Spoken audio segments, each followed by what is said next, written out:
¿Cómo puede alguien a quien lo ha dado todo sentirse, de pronto, como una carga?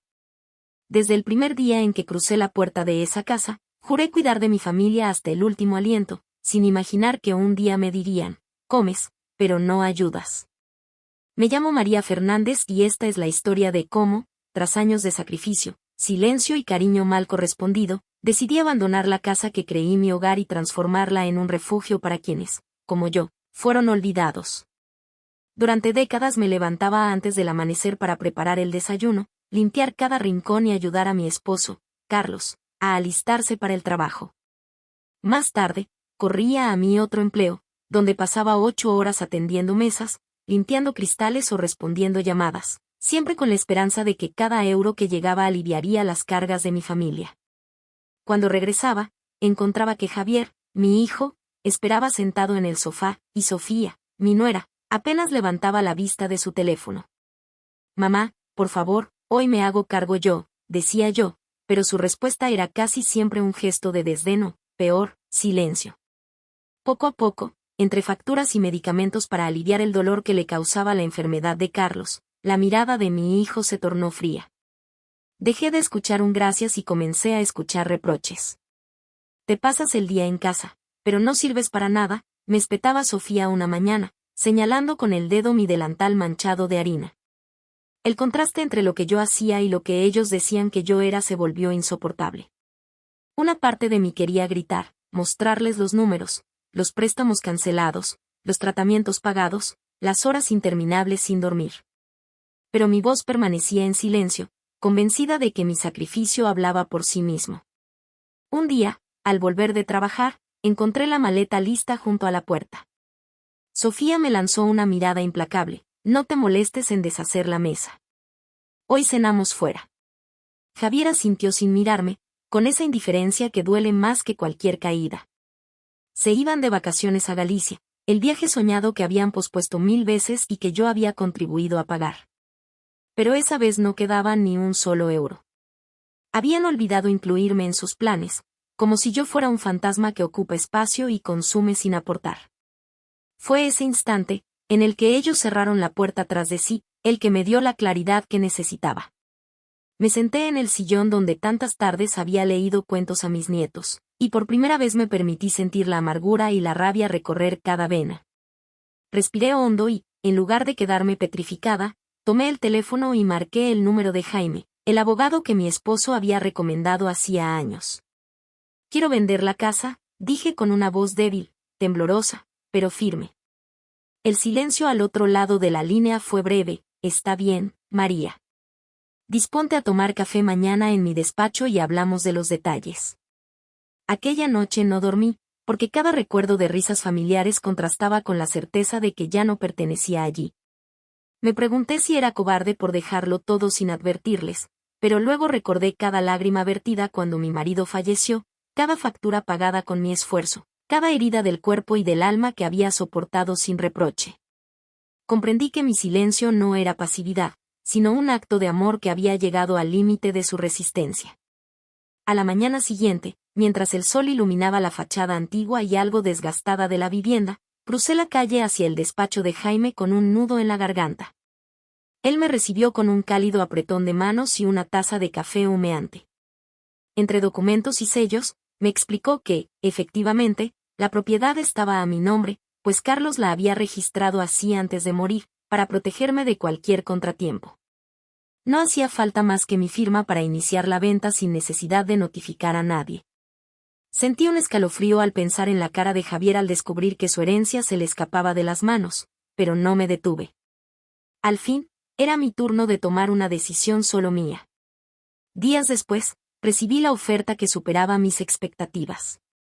Mientras Jamie me entregaba el contrato, cerré los ojos e imaginé el ruido de los martillos, el olor a pintura fresca y las paredes convertidas en un hogar diferente, un lugar donde las personas no se sintieran extrañas ni culpables por existir. Con la venta finalizada, deposité el dinero en mi cuenta personal y di mi dirección nueva, un pequeño apartamento en las afueras de Madrid, donde pude respirar sin sentir el peso de las miradas acosadoras. Pasaron semanas hasta que reuní el valor para visitar la que había sido mi casa. Al ver los carteles de se vende retirados y los obreros trabajando, un nudo se formó en mi garganta. Pero en lugar de dolor, sentí una emoción renovada, aquello iba a ser algo distinto. Llamé al arquitecto, acordé la distribución y puse nombre al proyecto, Casa Refugio. Un guiño sutil a esa palabra que tanto necesitábamos quienes, alguna vez, fuimos considerados carga. Mientras trabajaba en la remodelación, conocí a Ellen, una viuda de 72 años que había sido abandonada por su única hija. Cada día venía con su bastón y una bolsa de galletas caseras, y contaba historias de un tiempo en que sentirse querida era algo cotidiano. Luego llegó Rolando, un antiguo maestro de escuela que, después de perder la pensión en un mal negocio, se encontró sin hogar y sin familia. Sus ojos brillaban al describir sus viejas clases, la pasión por enseñar latín y por qué se arrepentía de no haber escrito su novela. En sus rostros leí la misma soledad que yo había vivido tras la máscara de marejada funcionaria y abuela agradecida. Entre conversaciones y bocetos de la sala común, comprendí que Casa Refugio no sería un simple asilo. Quería un jardín donde los residentes plantaran flores, un salón de lectura con muebles restaurados por ellos mismos y un espacio donde pudieran compartir sus talentos. La música de Fernando, quien tocaba la guitarra desde niño, la pasión por la cocina de Carmen, que preparaba paellas dignas de un restaurante. Cada rincón debía gritar dignidad, pertenencia y la promesa de una segunda oportunidad. Conforme avanzaba la reforma, la noticia de Casa Refugio comenzó a correr. Algunos vecinos se sorprendían. ¿Cómo vendiste la casa de tu familia sin decirlo?, preguntaban con lástima. Otros, como Antonia, mi amiga de la infancia, me enviaban flores y recetas. Pero lo importante era la nueva familia que estaba creciendo, formada por quienes habían sido descartados. Cada día llegaban cartas de personas interesadas en apoyar con donaciones, voluntarios que querían acompañar lecturas o enseñar jardinería. Poco a poco, la energía de esperanza y gratitud llenaba los pasillos donde antes solo había resonado el eco de los reproches. Nunca planeé convertirme en directora de un asilo, pero descubrí que mi verdadero talento no era solo cuidar de una casa, sino construir un hogar. Y al darles voz a Ellen, Rolando y tantos otros, me di cuenta de que yo también recuperaba algo que creía perdido, el respeto por mi propia historia y el reconocimiento de mi valía.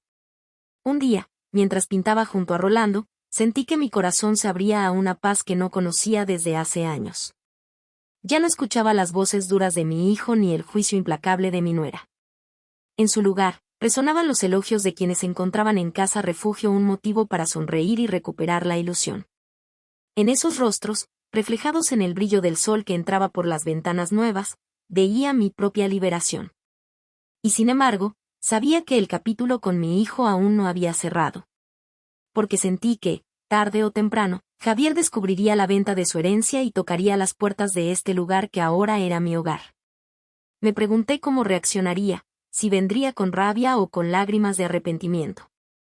Pero algo dentro de mí me decía que, más allá de la expectativa, mi destino no dependía de su perdón, sino de la misión que había asumido, dar cobijo a quienes, como yo, aprendieron a silenciar su voz. Porque en realidad, nunca se trató de dinero ni de paredes antiguas. Se trató de dignidad.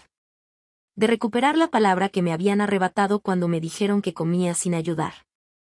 Y al final de este camino, comprendí que mi silencio no había sido vacuidad, sino el lienzo donde se dibujó mi verdadera fortaleza. La historia continúa, pero este es el momento en que puedes decidir si quieres saber qué pasó cuando los fantasmas del pasado llamaron a mi puerta.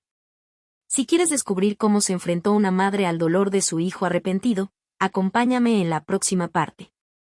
Hasta entonces, recuerda que a veces, perderlo todo es la única forma de encontrarse a uno mismo. Si te ha conmovido esta historia y deseas más relatos que desafían las apariencias, suscríbete y activa la campanita. Aquella tarde, cuando el teléfono de Casa Refugio sonó con un timbre seco, supe antes de contestar quién sería.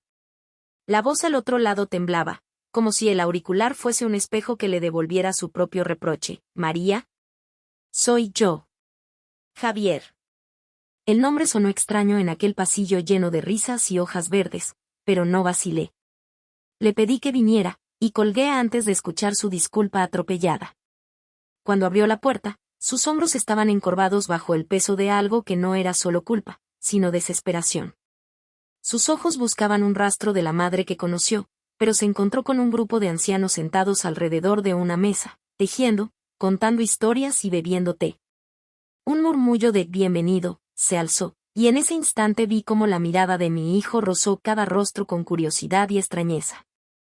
Avancé hacia él con calma y lo conduje hasta el pequeño despacho que había habilitado para recibir visitas.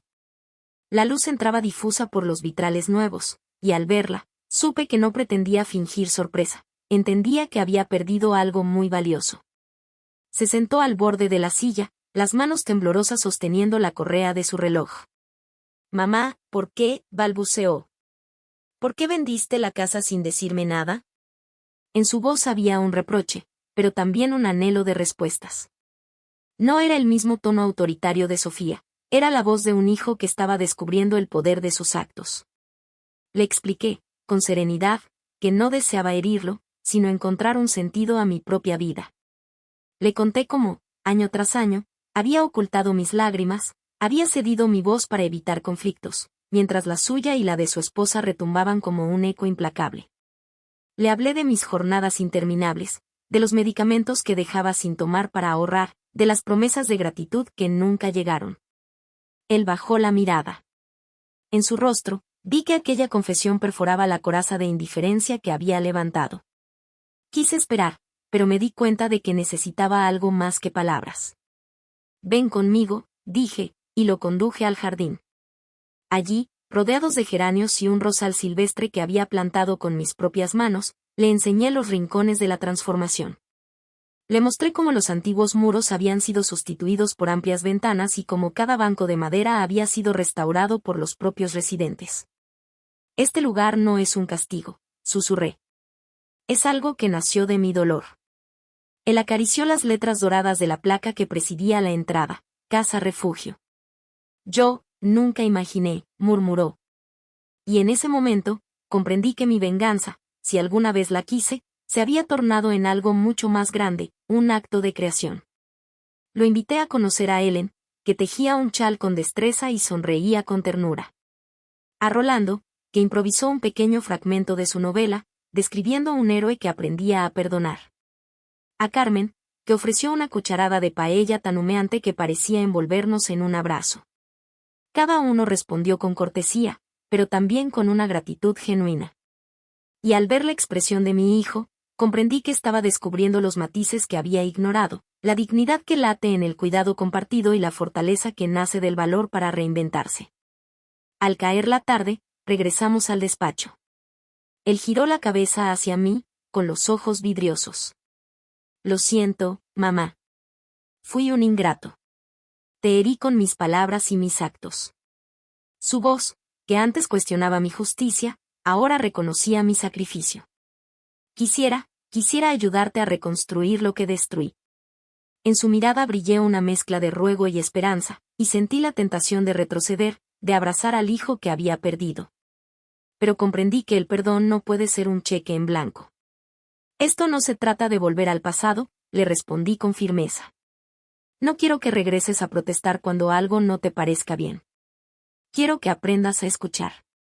Le pedí que colaborara en Casa Refugio, que dedicara unas horas semanales a acompañar a los residentes, escuchar sus historias y ayudar en lo que pudiera.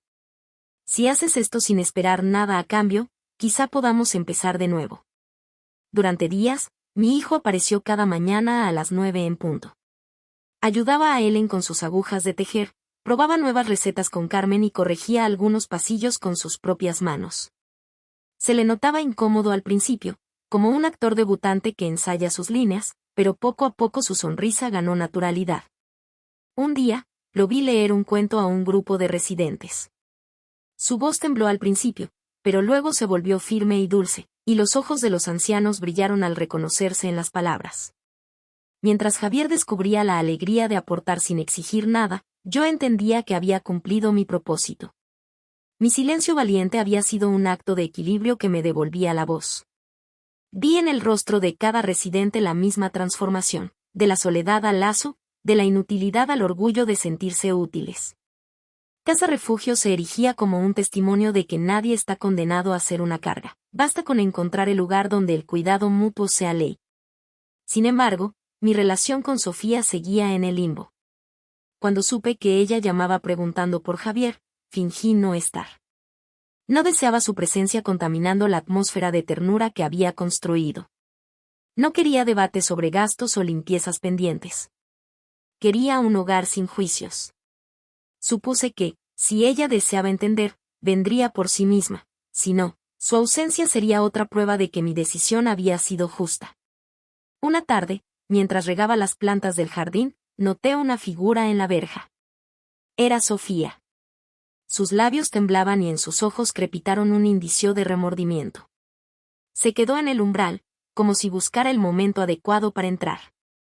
Con suavidad, le hice un gesto para que pasara. Al cruzar la verja, aseguró no venir a confrontación, sino a entender. Vi a Javier diferente, dijo en voz baja. Lo vi escucharte, vi cómo responden estos señores. Quiero aprender. Le ofrecí una taza de café y, mientras la lluvia ligera comenzaba a golpear los cristales, le hablé de mis razones y mis heridas. Le conté cómo su indiferencia y sus palabras habían desgarrado mis días, cómo cada gesto descuidado se había acumulado como una herida profunda.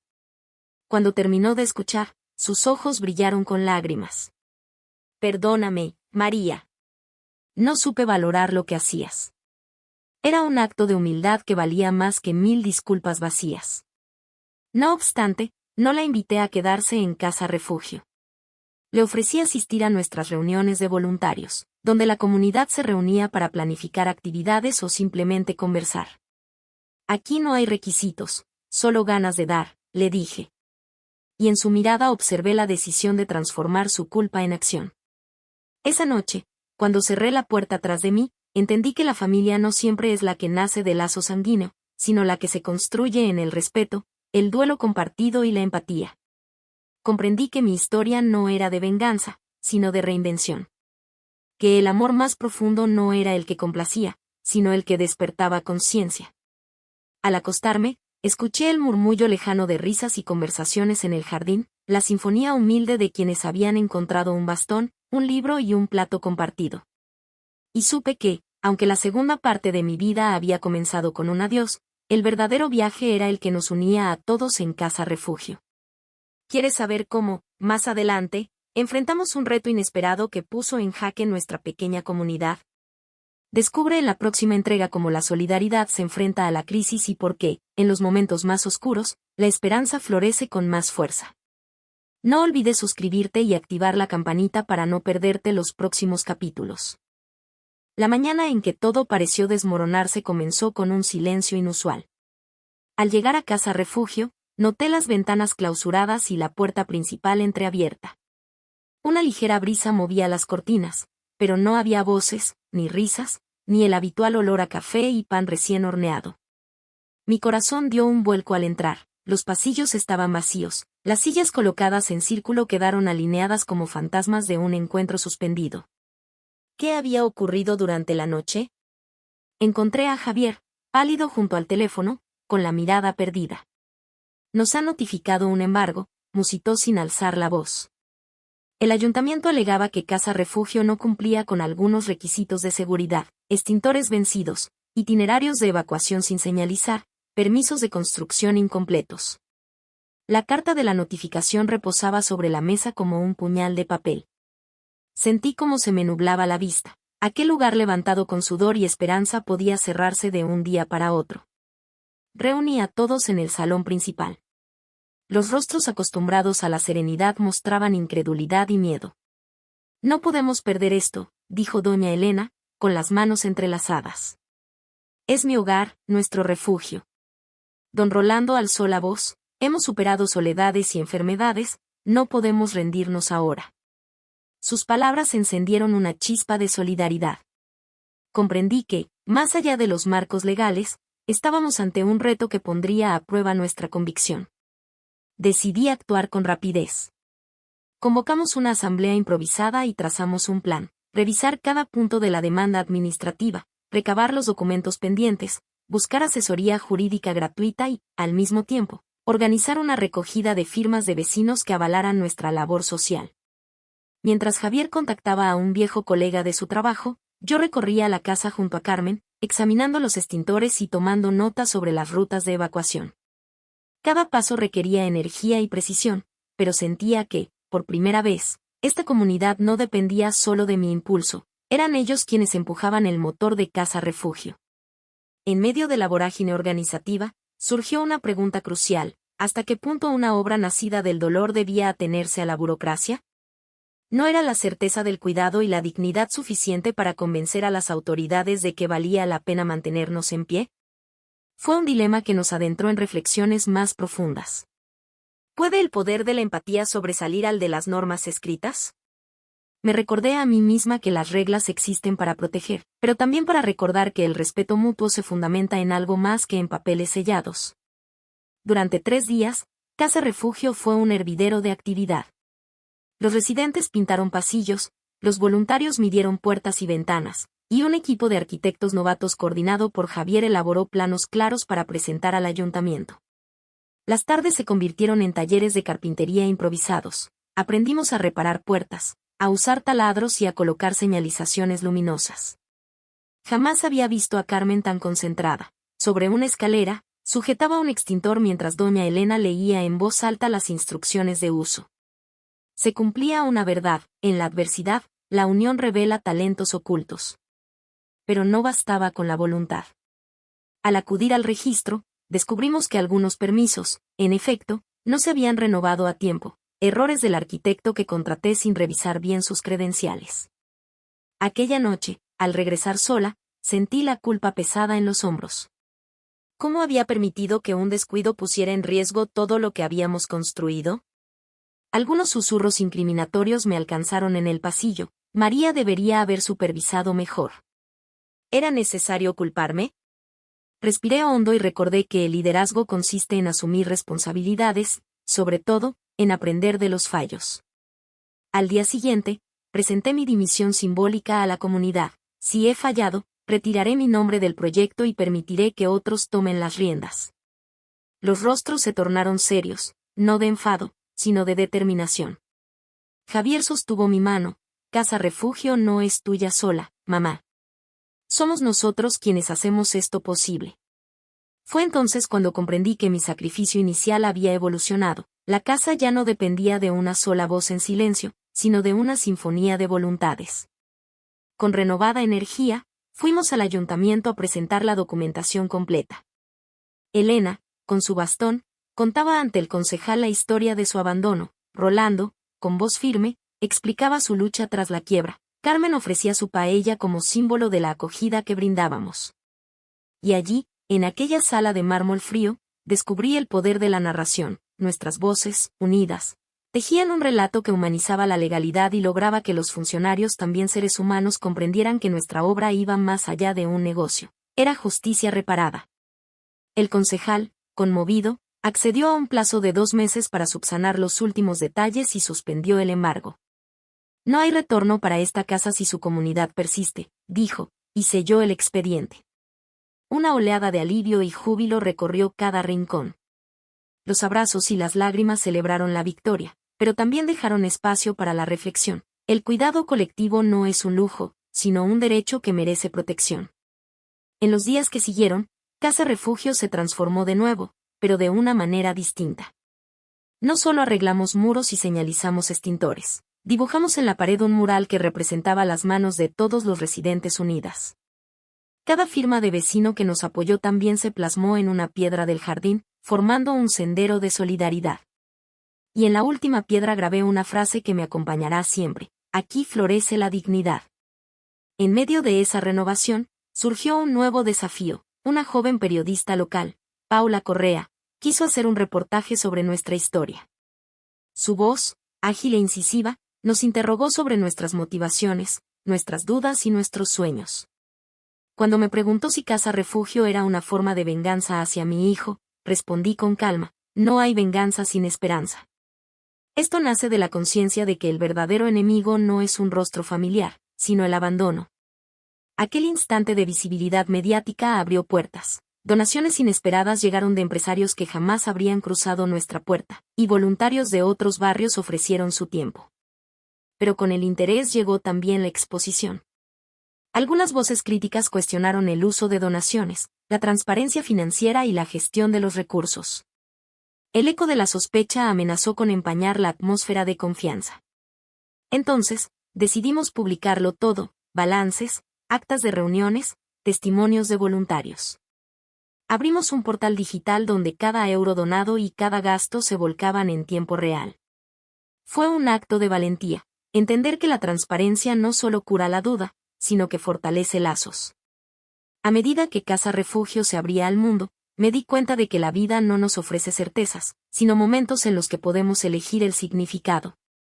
El momento de vender la casa de mi familia fue una decisión drástica, pero necesaria para crear algo mayor que mi silencio había permitido imaginar.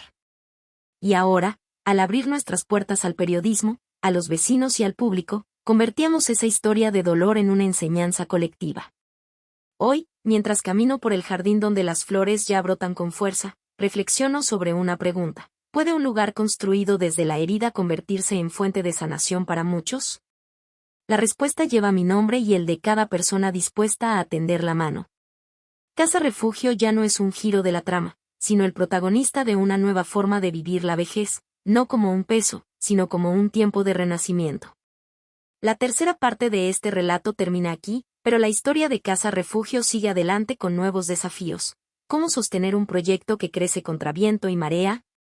¿Podrá la comunidad encontrar un modelo de financiamiento sólido sin perder su esencia altruista? ¿Cuál será el siguiente paso para que esta semilla de dignidad germine en otras ciudades? Si quieres acompañarme en la cuarta entrega y descubrir cómo enfrentamos el reto de la expansión y la búsqueda de sostenibilidad, suscríbete y activa la campanita. La decisión de expandir Casa Refugio nació de un reto inesperado. La creciente lista de ancianos rechazados por sus familias superaba con creces nuestra capacidad de acogida. Cada noche, al cerrar las puertas, contaba las camas libres y sentía un nudo en el pecho. ¿Acaso el amor que habíamos vertido aquí era una gota en el océano del abandono? Ese pensamiento me llevó a proponer una red de pequeños refugios asociados en distintos barrios de Madrid, un modelo escalable que conservara nuestro espíritu de entrega profunda. El primer paso fue diseñar un programa de formación para voluntarios. Quería que entendieran la diferencia entre compasión y condescendencia, que supieran escuchar sin juicios y reconocer en cada residente un universo de historias dignas de ser contadas. Javier, ya curtido en la gestión, creó módulos de capacitación, ética del cuidado, primeros auxilios emocionales, técnicas de narración personal y administración básica. Invitamos a psicólogos, terapeutas y hasta a un profesor de filosofía para reflexionar sobre el sentido de envejecer con plenitud. ¿Qué significa acompañar a quien está cerca del final?, preguntó el profesor durante una sesión. Esa pregunta resonó en todos nosotros como un eco vital. Mientras tanto, buscamos la manera de financiar esta expansión sin depender de grandes donantes que pudieran imponer condiciones. Surgió la idea de una campaña de micromecenazgo. Cada contribución, por pequeña que fuera, se convertiría en un ladrillo de dignidad. Creamos un video emotivo que recogía testimonios de Ellen, de Rolando y de otros residentes, sus voces transformadas en palabras de aliento para quienes dudaban en donar. Bajo el lema Un minuto de tu tiempo, una vida de esperanza, la campaña lanzó un reto: 1000 personas, 1000 euros. Cada donación venía acompañada de una nota personal, para que nunca más un abuelo sea invisible. La respuesta superó nuestras expectativas. En una semana recaudamos 10.000 euros y, lo más importante, recibimos mensajes de gratitud de familias que decían haber encontrado inspiración en nuestra historia. Totales desconocidos ofrecían sus manos para ayudar: diseñadores gráficos, albañiles, cocineros amateur. Sin embargo, aquella alegría traía un dilema: ¿cómo evitar que el crecimiento desdibujara la esencia íntima de Casa Refugio? Temí que al multiplicar los espacios perdiéramos el calor familiar que hacíamos cada día en el jardín principal. Para resolverlo, diseñamos un sello de calidad. Cada nueva sede debía cumplir con criterios estrictos de proximidad al voluntario, de escala humana y de compromiso activo de la comunidad local.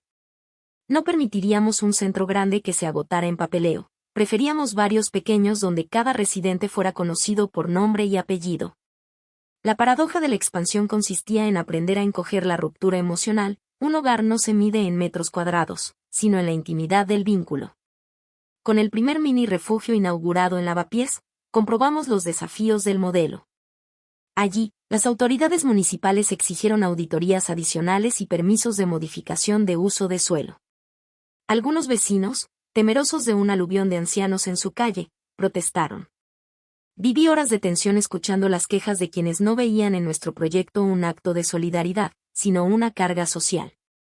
Me pregunté si la mirada sesgada de la sociedad hacia la vejez no sería más dura que la indiferencia de una familia rota. Decidí entonces organizar un encuentro abierto al barrio, una jornada de puertas abiertas con talleres de memoria, un mercadillo solidario y un mural colaborativo. Invitamos a los vecinos a traer fotos antiguas y compartir recuerdos. Poco a poco, el miedo se disolvió en curiosidad y luego en empatía. Una vecina mayor, que al principio criticó la iniciativa, terminó llorando al pintar la imagen de su madre, una emigrante que había dejado Huéscar para trabajar en Madrid. Ese día comprendí que sanar la soledad del anciano era una tarea comunitaria. Solo enfrentando nuestros prejuicios podíamos tejer una red de cuidados genuinos. El éxito de Lavapiés nos impulsó a replicar el modelo en Carabanchel y en Tetuán, pero con la lección aprendida, cada nuevo refugio tenía que germinar de la semilla local. No éramos una franquicia asistencial, sino un catalizador de solidaridad. Cada sede incorporó un comité de vecinos, un consejo de residentes y un foro de voluntarios. Construimos un manual de buenas prácticas que relataba casos concretos, la historia de Andrés, un exbombero que perdió la casa al atender un incendio, la de Lucía, una maestra jubilada que no encontraba dónde guardar sus libros. Cada relato se convirtió en pilar de nuestra filosofía. Al cabo de 6 meses, Casa Refugio contaba con 4 sedes y había atendido a más de 100 personas. Pero no todo fue éxito ininterrumpido. En una de las reuniones de consejo, surgió un conflicto. Algunos voluntarios discutían sobre la prioridad de recursos, reclamando centros de día con actividades más lúdicas en lugar de residencias completas. El debate reveló tensiones. Debíamos orientar el proyecto hacia la prevención de soledad, con café y tertulias diurnas, o profundizar en la atención residencial para quienes no tenían a dónde volver al terminar la jornada. Esa contradicción me llevó a reflexionar: la vejez no es un estado uniforme, sino un proceso diverso. La respuesta estaba en la flexibilidad, en aceptar que nuestra labor exigía distintos formatos para distintas necesidades. Así nació la Escuela Núcleo de Envejecimiento Activo, un espacio de formación continua para voluntarios y para los propios residentes, con talleres de jardinería terapéutica, clases de arte y sesiones de mindfulness. Paralelamente, mantuvimos la red de residencias para quienes requerían hospedaje prolongado. Esa combinación permitió ofrecer un espectro de apoyo más amplio. Casa Refugio se convirtió en un ecosistema donde cada quien encontraba su punto de encuentro con la comunidad. La cuarta lección de este viaje fue entender que la sostenibilidad social exigía una dinámica de retroalimentación constante, escuchar críticas, corregir errores y reinventarnos. Nunca imaginé que vender la casa donde vivió mi familia desembocaría en un laboratorio de innovación social. Hoy, al recorrer las 4 sedes y ver a voluntarios y residentes trabajar codo a codo, siento que la utopía de un hogar compartido ya es una realidad tangible. Pero la expansión trae nuevos dilemas. ¿Cómo mantener viva la llama de la empatía cuando los centros se multiplican? ¿Cómo evitar la burocratización que amenaza con convertir nuestros espacios en meros asilos sin corazón? En la quinta entrega exploraremos los retos de preservar la esencia en un proyecto en crecimiento, las estrategias para evitar la fatiga del voluntariado y el modo en que Casa Refugio se enfrenta a la automatización y las nuevas tecnologías sin perder su rostro humano. Si te interesa descubrir cómo equilibramos la pasión con la gestión y cuáles son los próximos pasos en nuestra misión, no te pierdas la siguiente entrega. Suscríbete y activa la campanita. La quinta entrega comienza con el murmullo de la cafetería de la sede central una mañana de otoño. Los voluntarios llegan con sus libretas, algunos con el cabello plateado y las manos aún marcadas por la labor del día anterior, otros, recién incorporados, muestran esa mezcla de entusiasmo y timidez que siempre anuncia grandes cambios. Al servir el primer café, pienso en cómo Casa Refugio ha pasado de ser el sueño de una mujer herida a convertirse en una comunidad vibrante y diversa. Sin embargo, tras cada sonrisa hay una pregunta que me acompaña desde hace meses: ¿cómo evitar que la pasión inicial se erosione en rutina? El primer síntoma fue sutil: las listas de asistencia comenzaron a quedar vacías algunos días, y en las reuniones semanales ya no resonaban los mismos comentarios de gratitud, sino que surgían quejas por la falta de recursos o la sensación de improvisación.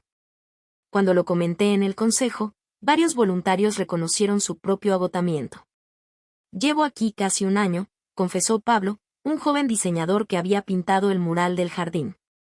Y siento que corro sin llegar a ninguna meta.